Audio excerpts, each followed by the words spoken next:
आपण निमेषाचे बदिल रावण राज विभीषण सापिल. तसा काही लक्ष्मण उठेल त्याबरोबर हनुमान रामचंद्र प्रभू काय करतील म्हणजे क्षणामध्ये रावणाचा प्राण घेतील, विभीषणाला राज्य देतील आणि सीतेला सोबत घेऊन अयोध्येला जातील. एवढा पराक्रम कधी होईल हनुमंतरायांनी गेल्याच्या नंतर असं देवांच्या मनामध्ये विचार येत होते. विटेल सकळाची साकडी दिल देवाची बांधवडी आणून अमर कोडी स्वर्गी गुढी उभारी ते. रावण मेल्याबरोबर सगळे बंदीतले देव मोकळे होतील म्हणजे 33 कोटी देव किती दिवस झाले बंदी शाळेमध्ये आहेत आणि या देवांची बांधावडी सुटेल, स्वर्गामध्ये यशाची गुढी उभारेल. याच्यामध्ये काही आता शंका करायचं काम नाही. सगळ्यांच्या मनामध्ये विचार येत होते.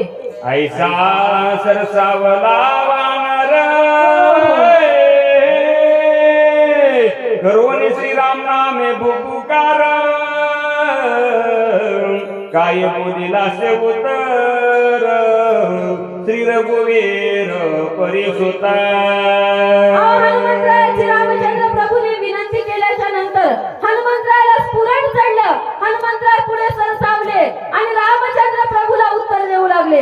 लोटांगण श्रीरामचरणा करून अनुवादला जाण सावधाय कर रघुनंदना विज्ञापना हे माझे. रामचंद्र प्रभू पुढे सरसावले